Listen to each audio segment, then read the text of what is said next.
Vedika labour contract यांच्या वतीने निंबळक तालुका फलटण येथील 15 विधवा व घटस्फोटित महिलांना मोफत शिलाई मशीनचे वाटप संपन्न झाले।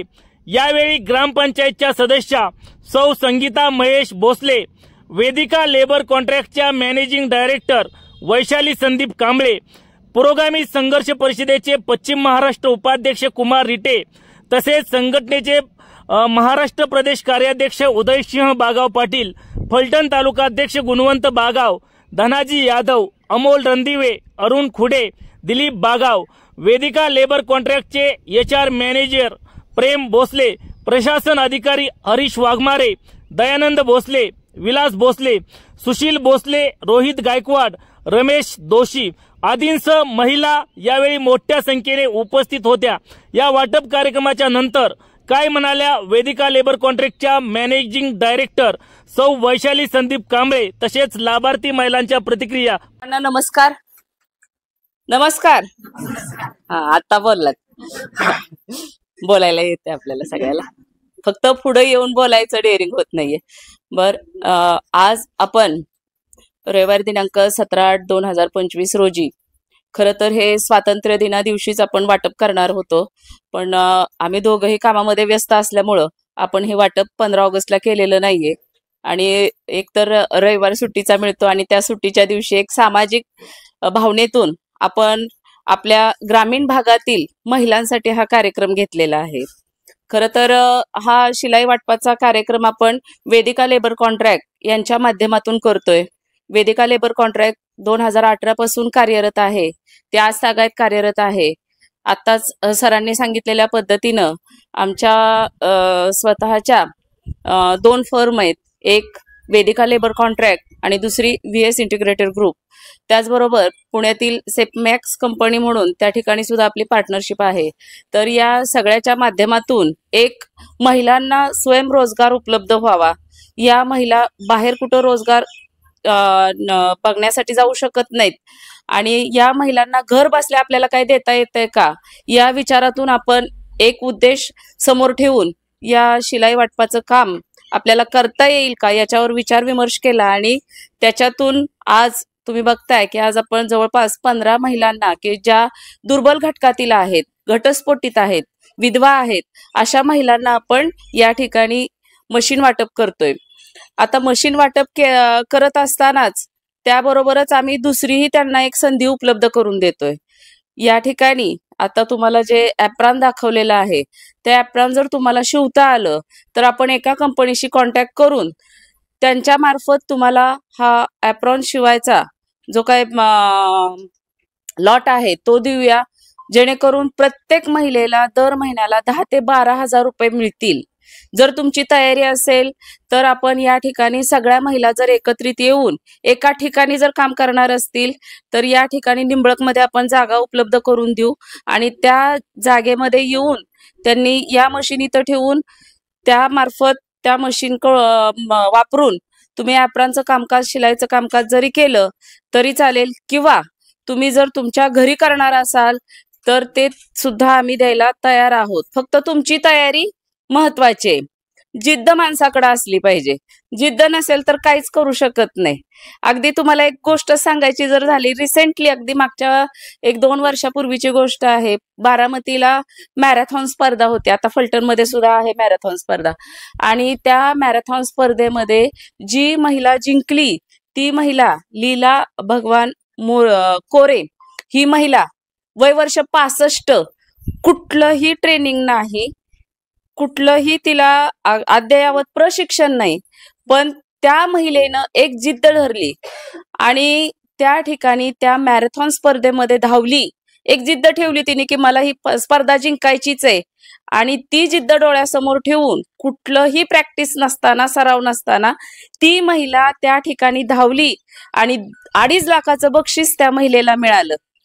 म्हणजे ही खरंच कौतुकास्पद बाब आहे। जिद्द तिने ठेवली, आणि जिद्द कशासाठी ठेवली होती, तिला पैसे मिळावेत म्हणून जिद्द नव्हती, तर आपल्या आजारी नवऱ्याला उपचार करण्यासाठी तिच्याकडे पैसे नव्हते आणि पैसा कुठून उपलब्ध करायचा, आपण स्वावलंबी आहोत, आपल्या स्वाभिमानाला धक्का न पोचता, आपण कुणासमोर हात न पसरता, आपण आपल्या जिद्दीवर, आपल्या मेहनतीवर आपल्या नवऱ्याचा उपचार करायचा, ही एवढीच एक जिद्द तिने डोळ्यासमोर ठेवली आणि ती जिद्द डोळ्यासमोर ठेवून ती धावत गेली आणि मॅरेथॉन स्पर्धा जिंकली आणि पहिल्या क्रमांकाचं बक्षीस त्या महिलेला मिळालं. म्हणजे कितीच कौतुकास्पद आहे. तशी जिद्द आपल्या मनामध्ये ठेवा. मी 10,000 काय, महिन्याला 30,000 मला कसे कमवता येईल, या दृष्टीनं प्रत्येक महिलेनं प्रयत्न करायचा आहे. जर प्रयत्न केला नाही तर मशीन देऊन सुद्धा काय उपयोग होणार नाही. काम बघा. तुम्हाला येत नसेल तुम्ही शिका, येत नसेल शिका आणि ते शिक्षण घेऊन तुम्ही त्या मशीनचा सदुपयोग करा. या ठिकाणी आपण दर आठवड्याला या ठिकाणी आपण भेटतोच, येतोच आणि शासनाच्या ज्या काही वेगवेगळ्या योजना आहेत त्या योजना आपण विनामूल्य त्याची माहिती तुमच्यापर्यंत पोहोचवतो. विनामूल्य त्या योजनांचा संपूर्ण जो काय लेखाजोखा आहे तो तुमच्या समोर मांडतो आणि या योजनांचा लाभ जो त्यासाठी पात्र ठरतोय अशा लाभार्थ्याला कसा देता येईल असा विचार आम्ही करतोय. आणि येत्या 2 दिवसामध्ये आपला जो बांधकाम कामगार योजनेचा जो काय माग रखडलेला जो काय कार्यक्रम होता तो कार्यक्रम आपण आता पुढे करतोय. नवीन नाव नोंदणी चालू होते, त्याचबरोबर ज्यांची एक 2019-20-21 मध्ये कार्ड नोंदली गेली होती ती कार्ड सुद्धा आता आपण रिन्यू करणार आहोत. त्याचबरोबर भांड्यांचा जो सेट मागच्या वेळेस आपलं अप्रुव्हल झालं होतं, अपॉइंटमेंट लेटरही मिळालं होतं, पण काही तांत्रिक अडचणी आल्यामुळं आपल्याला त्या ठिकाणी त्या भांड्यांचा सेट मिळाला नाही. पण आता पुन्हा एकदा आपण त्याची अपॉइंटमेंट घेऊन आपल्याला येणाऱ्या काही एक 15 ते 20 दिवसामध्ये भांड्याचाही सेट मिळणार आहे. त्याचबरोबर आपल्या मुलांच्यासाठी शिष्यवृत्ती योजना आहेत, आर्थिक लाभाच्या योजना आहेत, त्याचबरोबर विमा संरक्षण योजना आहे, घरकुल आवास योजना आहे. या सगळ्या योजना आपण या ठिकाणी त्याचे फॉर्म भरून घेणार आहोत. आवश्यक असणारी जी कागदपत्र आहेत ती तुम्हाला या ठिकाणी दिली जातील, सांगितली जातील.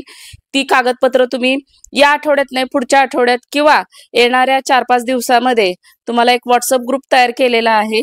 इथं आम्ही त्या व्हॉट्सअप ग्रुपचा QR कोड लावू, त्याच्यावरती स्कॅन करून व्हॉट्सअप ग्रुपला जॉईन व्हा. तुमच्या आजूबाजूला तुमच्या शेजारी पाजारी ज्या कोण महिला असतील किंवा पुरुष वर्ग सुद्धा असेल, तुम्ही म्हणाल नुसतं महिलांच्यासाठी नाहीये तर पुरुष वर्गासाठी सुद्धा आपण कामकाज करत आहोत. महिला का म्हणते मी, कारण मी स्वतः महिला आहे आणि म्हणून मी महिला म्हणते. कृपा करून पुरुषांनी गैरसमज करून घेऊ नका. पुरुषांच्यासाठी सुद्धा आपण या ठिकाणी योजना वेगवेगळ्या राबवणार आहोतच. ज्या महिला आहेत त्या महिला आतापर्यंत फक्त चूल आणि मूल एवढंच फक्त त्यांचं काम होतं. या महिलांना चूल आणि मूल याच्यातून बाहेर काढायचं काम आपण या माध्यमातून करत आहोत. स्वयंरोजगार देण्याचं काम आपण करत आहोत. मला वाटतं आम्ही परवा दिवशीच पुण्याला जाऊन आलो. त्या ठिकाणी राणी लक्ष्मीबाई प्रशिक्षण संस्था आहे, स्वयंरोजगार प्रशिक्षण संस्था आहे. त्या संस्थेमार्फत आपल्याला या ठिकाणी वेगवेगळ्या ज्या काही लघु उद्योग आहेत त्या लघु उद्योगासाठी सुद्धा तुम्हाला या ठिकाणी प्रशिक्षण दिलं जाणार आहे. किंबहुना एक कार्यशाळा आयोजित केली जाणार आहे की त्या कार्यशाळेमध्ये वय वर्ष 18 पासून वय वर्ष 60 पर्यंत असणाऱ्या महिला सहभागी होऊ शकतात, जेणेकरून ज्यांना बाकीच्या इतर काही गोष्टी मिळाल्या नाहीत पण आम्हाला रोजगार उपलब्ध पाहिजे तर त्या महिलांच्यासाठी आपण लघु उद्योगासाठी आपल्याला काय करता येईल, घर बसल्या काय उद्योग करता येतात का, तर याचं एक प्रशिक्षण कार्यशाळा आपण या ठिकाणी आयोजित करणार आहोत. येत्या आठवड्यामध्ये या प्रशिक्षण शाळेला सुरुवात होईल. ज्यांना कुणाला वेगवेगळे प्रशिक्षण असणार आहेत, वेगवेगळ्या उद्योगाचे प्रशिक्षण असणार आहेत, जेणेकरून तुम्ही घर बसल्या अगदी इंडिपेंडंटली कोणावरही अवलंबून न राहता आपण ते उद्योग करू शकतोय. आणि मासिक म्हणजे महिन्याला तुम्हाला अगदी नोकरदाराचा जेवढा पगार आहे तेवढ्या पगारा इतपत पैसा कसा उपलब्ध होईल या दृष्टिकोनातून आम्हा पती पत्नीचा हेतू आहे. तर या ठिकाणी आपण सर्वप्रथम आमचे मार्गदर्शक आदरणीय रिठे साहेब यांचंही सहकार्य आपल्याला लाभलेलं आहे. त्याचबरोबर बागाव साहेब यांचंही सहकार्य लाभलेलं आहे. त्याचबरोबर आमचे दोशी साहेब असतील, त्यांचंही वेळोवेळी या ठिकाणी कार्यक्रम आयोजित केल्यानंतर सहकार्य असतं. त्यानंतर आमचे दयानंद भोसले मामा हे सुद्धा प्रत्येक कार्यक्रमाला न चुकता असतात. त्यामुळे मी निंबळक गावामध्येच राहते. माझा आत्ता सरांशी कॉन्टॅक्ट झालाय, कारण सरांनी आपल्याला वेगवेगळ्या योजनांची माहिती सांगितली आणि त्यातले आपण फर्स्ट टाइम आता जे आर्थिक म्हणजे विधवा किंवा घटस्फोटित महिला आहेत किंवा आर्थिकदृष्ट्या दुर्बल महिला आहेत त्यांच्यासाठी त्यांनी पहिली फॅसिलिटी म्हणजे मशीन, शिलाई मशीन आपल्याला देण्यात येणार आहे. आणि त्यासाठी मी सरांचं खरंच आभार मानते. असंच त्यांनी आपल्या गावातील महिलांना वेगवेगळ्या योजनांचा लाभ देऊन गावासाठी असंच काम करत राहावं अशी त्यांना शुभेच्छा देते आणि मनापासून धन्यवाद सरांना. माझे नाव सुजाता सतीश बनकर. आज सरांनी एवढं मोठं कार्य करतात महिलांसाठी की ज्यांना काही मिळत नाही त्यांना लाभ द्यावा असं सरांना मनापासून वाटतं, म्हणून सरांनी एवढे लाभ दिलेला आहे. त्यांचं मी मनापासून आभार मानते.